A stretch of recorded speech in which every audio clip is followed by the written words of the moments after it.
My mother-in-law demanded a say in our finances, so I let her fund her daughter's divorce. I'm using a disposable account because my ex and his mother occasionally browse Reddit. My wife and I were married for 4 years, but things will soon be very different. We had a decent life together. We weren't rich by any means, but we were comfortable enough with a modest house and some savings. We both worked full-time and split expenses fairly evenly, although I handled most of the financial planning. The problem wasn't our finances. The problem was my mother-in-law. From day one, she made it very clear that I wasn't good enough for her precious daughter, that she deserved so much more. She resented my career because I wasn't going to provide for her the way she needed, or when I was going to buy her a house in a better neighborhood. I would ask my wife if she was okay with all this, and she would always say, "That's just how mom is," while trying to keep the peace. But over the past year, my mother-in-law's meddling has reached a new level. I know her previous meddling was already very high, but this year it was worse. She became obsessed with our financial decisions. At first, they were innocent, so-called innocence-inducing questions about our savings and investments, nothing too far removed from what he'd already gotten us used to. Then it escalated to outright criticism about how we spent our money. This escalated until the day he showed up at our house unannounced one weekend. My wife and I had just finished arranging some new furniture we had bought on sale. We were proud of the deal we had gotten, because the furniture was good and had been cheap. My mother-in-law came in, looked around with a disgusted expression and said, "You guys really need to learn the difference between being cheap and being frugal." He spent the next hour pointing out everything wrong with our purchases. The coffee table was poor quality, the sofa wouldn't last more than 2 years, and apparently, we should have consulted him before spending money on such junk. I asked my wife, without my mother-in-law overhearing, if anyone had consulted her when they bought her mother, but she just stood there, uncomfortable, but without saying anything to defend our decisions. After she left, I asked my wife why she never stood up to her mother. She just shrugged and said it wasn't worth the fight. A few weeks later, we had dinner at my mother-in-law's house. I don't know how we got from talking about politics, which was a less controversial topic at that table, to somehow my mother-in-law's territory. My mother-in-law steered the conversation to my wife's cousin, who had just bought a new house in a very nice, but extremely expensive neighborhood, one of those where each house costs $1 million or maybe more. Perhaps where only politicians can afford to buy, and that's why my mother-in-law made the connection. She went on and on about how smart her cousin was with his investments and how his wife would never have to worry about money. I could sense the implicit criticism when I mentioned that we were actually saving aggressively for our future goals instead of taking on a giant mortgage. She responded with a laugh. "No offense, but you clearly don't understand how to build wealth. If you'd let someone with experience guide you, my daughter wouldn't be living in a squalid house 5 years from now." My wife, as usual, said nothing. I told her the house wasn't bad, since it cost over $300,000. We just weren't going to go into debt just 3 times that amount just so she'd feel good when she came to visit. I even told her the house serves a double purpose if that's the case. The following week, my wife showed me her phone. Her mother had sent her links to financial advisors, specifically her own, who had supposedly helped several family friends secure their future, and also to get a commission for my mother-in-law, because she's not the type to do things selflessly, so there was definitely something in it for her. The messages became increasingly insistent, with the mother-in-law demanding that we meet with her advisor. It was the first time my wife had ever weighed in on this. "I'm getting tired of this, it won't stop." We decided to stand our ground. I'd take care of her if she brought up the subject again.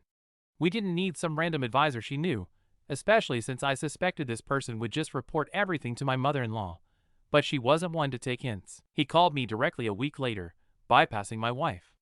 "I've been thinking about my daughter's financial future," and he said it without even a hello.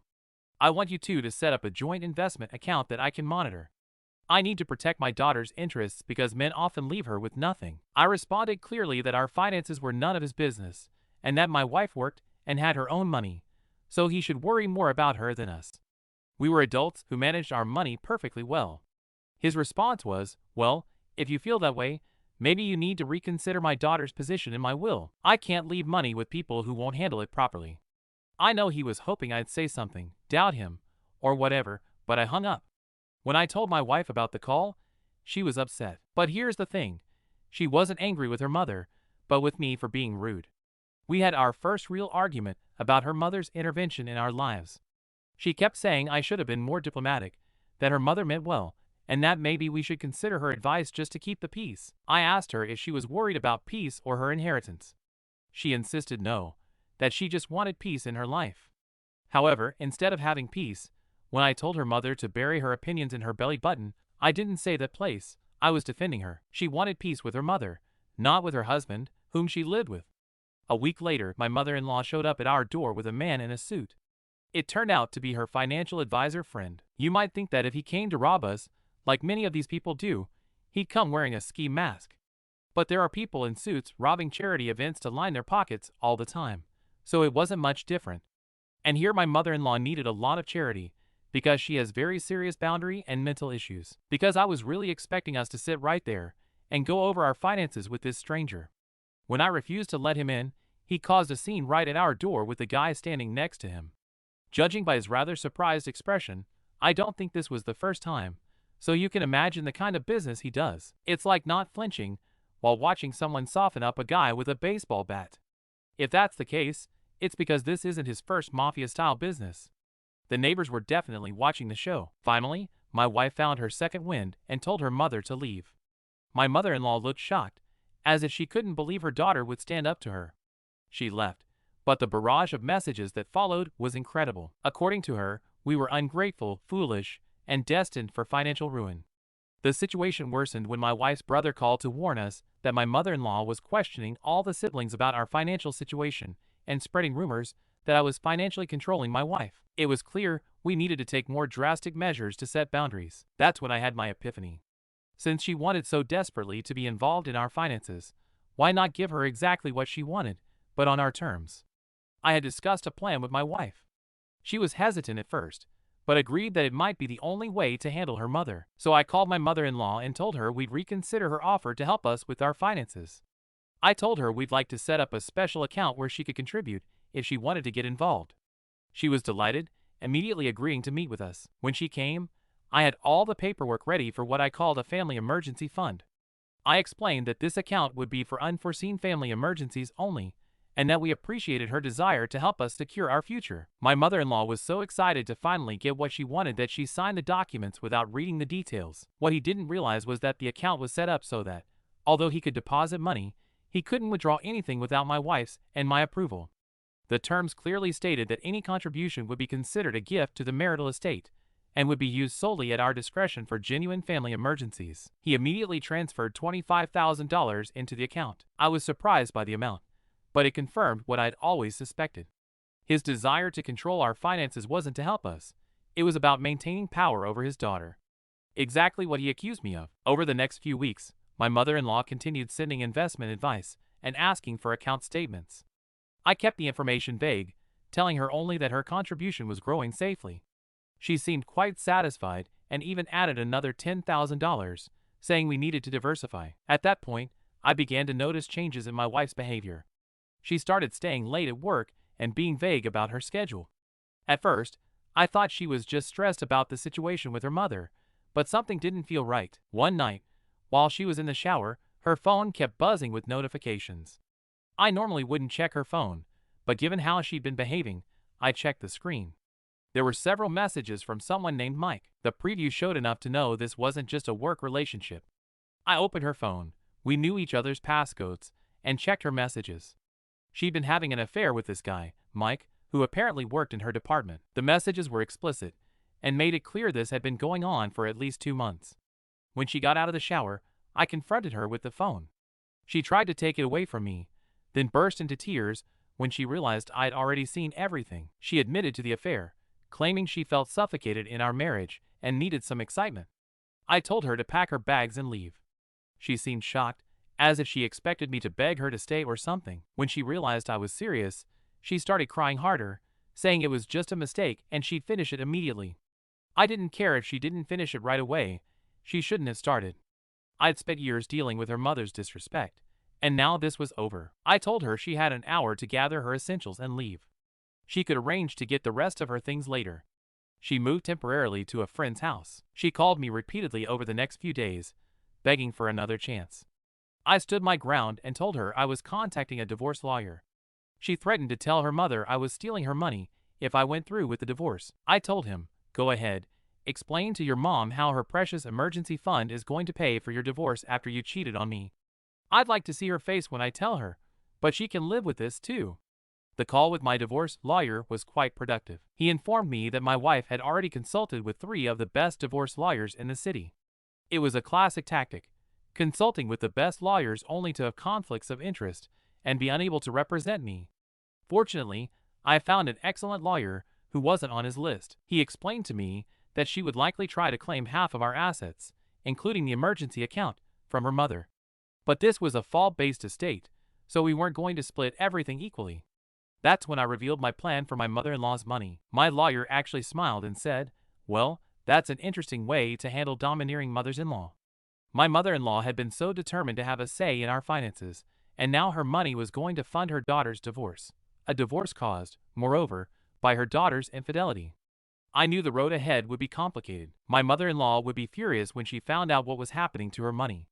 My wife had tried every strategy possible to get as much as she could. But for the first time since this all started, I felt like I had the upper hand. I couldn't help but feel a strange sense of satisfaction. The Family Emergency Fund was about to be used for exactly what it had been intended for, a family emergency, just not the one my mother-in-law had imagined when she signed those papers. Now I'm sitting here, sipping something in celebratory mode. Sometimes karma works in mysterious ways, and sometimes it works out exactly as planned. Update 1. In my last post, I explained how my mother-in-law's obsession with controlling our finances led me to create a family emergency fund, which she enthusiastically funded, only to have it become a resource during the divorce after I discovered my wife was cheating on me. Well, a lot has happened since then, and I thought everyone would appreciate an update. I received the formal divorce papers from my wife's lawyer about a week after my last post. She was seeking half of all his assets, plus alimony. The surprise? Her lawyer was one of the most expensive in the city. I knew I had no way of affording this lawyer on my own, which made me wonder where the money was coming from. My lawyer noticed that my wife had been making small, but frequent transfers from their joint account over the past few months. My lawyer suspected she was stashing money away before the divorce. He told me, "This could be just the tip of the iceberg. I can bring in a financial expert to dig deeper, but it will cost extra." I didn't hesitate. Go for it. If she's trying to hide assets, I want to know. Besides, she's paying for my mother-in-law. While this investigation was going on, my mother-in-law called me, absolutely furious about the divorce. "How dare you do this to my daughter? I demand access to my money right now." I responded, "But that wasn't what you wanted. I don't know if the idiot she was sleeping with was your cup of tea, but there you go. As for the terms of the account you signed, they clearly state that the money can only be withdrawn for family emergencies with both of your signatures. The funds remain there, safe and sound, until a judge orders their division," she yelled. "This is a family emergency. My daughter needs that money for her lawyer." It's interesting that you consider the fact that she needs a divorce lawyer after cheating on me a family emergency. It's so ironic to talk about family and infidelity in the same breath, as if they were intertwined. I replied, "The court will decide how those funds are distributed as part of the marital property." She hung up after a series of insults that I won't repeat here. A few days later, my wife called me, clearly panicking about her attorney fees. "Can't I afford the down payment? Can you release some money from our accounts?" I replied, "All of our joint accounts are frozen during the divorce proceedings. It's standard procedure. And don't think I'm going to pay for you to ruin me in the divorce. I'm also looking for the same thing. You know, they call it a conflict of interest," she said. "What about the emergency fund? We could use some of that, right?" "It's for emergencies," I replied. "Spreading your legs and the subsequent divorce doesn't qualify as the kind of emergency your mother had in mind when she set up the fund. Besides, any withdrawal requires both of our signatures, remember?" She started crying, claiming she didn't have any money for anything. I reminded her I had a job and suggested she find a more affordable lawyer. The next day, my mother-in-law showed up at my workplace. She caused such a scene that security had to escort her out. She was screaming that I was stealing her money and that she needed to release the funds so her daughter could pay for the divorce. My coworkers were shocked, but honestly, I was just embarrassed for her. The financial expert my lawyer hired was worth every penny. He discovered that my wife had a secret account where she had been hiding money for almost a year, long before I discovered her affair. She had managed to save more than $30,000 that she hadn't disclosed during the divorce proceedings. My lawyer was delighted with this discovery. You know, lawyers love to find something to sue for. Sometimes they're bastards, but today, and this one in particular, is a real sweetheart. She has the right to continue using her salary, but not to declare assets during the divorce proceedings. That's hiding marital property and perjury. The judge won't take this lightly. I had to fight the urge to call her out and brag about catching her. Instead, I let it all play out in court. When my lawyer presented the evidence about the hidden account, my wife turned red. The judge immediately ordered a freeze on her hidden account. Between that and the already frozen joint accounts, she was suddenly without access to significant funds. I found out about all this because she called me that night, crying, saying she couldn't even afford food. She begged me, "Please talk to your lawyer, get them to unfreeze at least one account. I'm desperate." I told her, "No, I don't see any benefit in doing that. Why would I do that? You've been secretly draining our joint account for a year, while begging the court to give you half of what was left. You tried to rob me, and now you want my help." She said, "I need that money. It's mine too," I replied. "Actually, I've had the bank completely freeze our joint account. Neither of us can access it until the court decides how to divide it.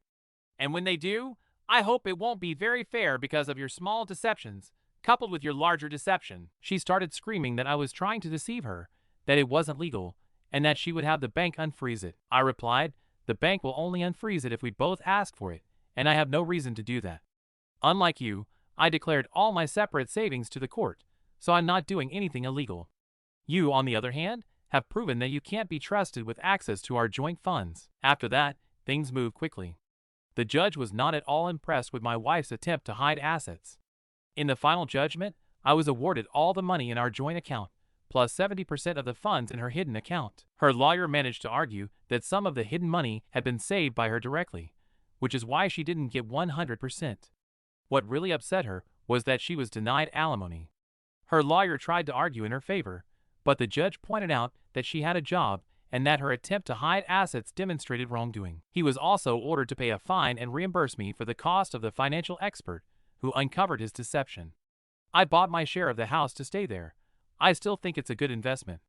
And the best part was buying my share with my mother-in-law's fund. Thank you, mother-in-law. I've already toasted you. As for the family emergency fund my mother-in-law had established, the judge ruled that it was, in fact, marital property, as it had been awarded to both of them according to the documents my mother-in-law had signed. It was divided equally in the divorce settlement. About 2 months after the divorce was finalized, my ex-wife called me again. She explained that she was having financial problems. The divorce had exhausted her resources, and her friend was growing tired of having her stay. Apparently, her friend had been dropping increasingly obvious hints about when she'd be able to get her own place. She admitted, "I have no way to pay the rent right now. I just need a little time to get on my feet.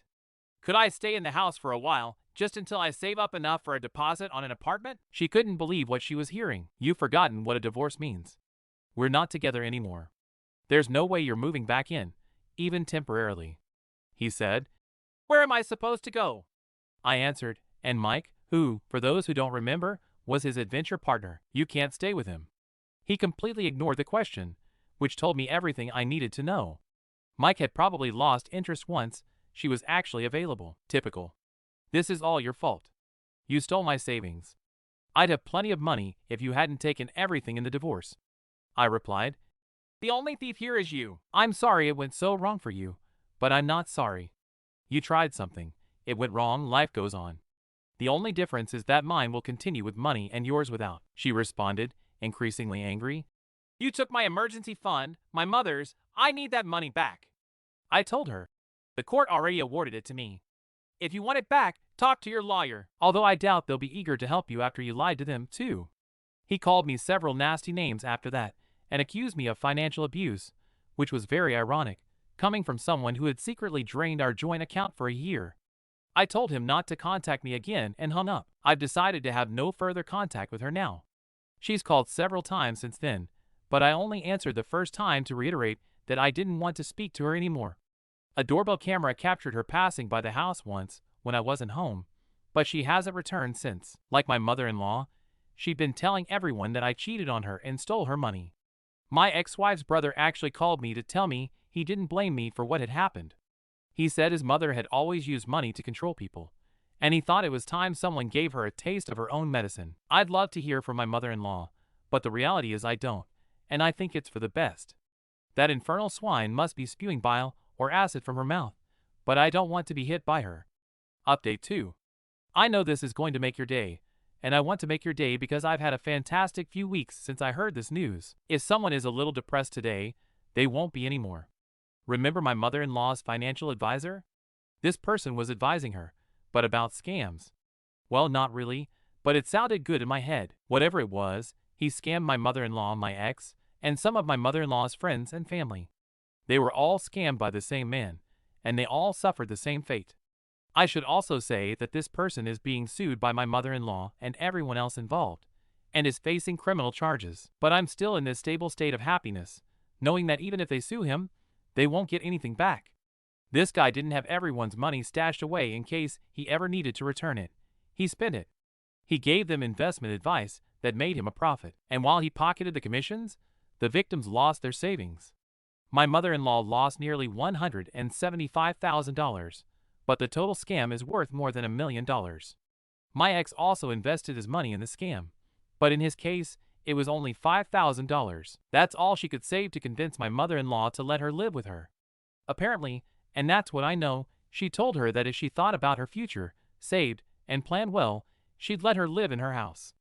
But if she was careless with money, she wouldn't. Who's the careless one with money now? But at the same time, some people have decided to sue my mother-in-law for pressuring them to invest with this guy. I'd like to be suing too, because my mother-in-law is the one being sued, but not so much that I lose my savings. I don't know where all these lawsuits will end up, but this is one of the best things I've ever heard. It couldn't be better. Editing has improved. My mother-in-law had to sell her house to compensate her friends and family. No one could recover all the money they'd lost to the scammer, so my mother-in-law had to sell her house to compensate them, even though it wasn't enough. It's been crazy.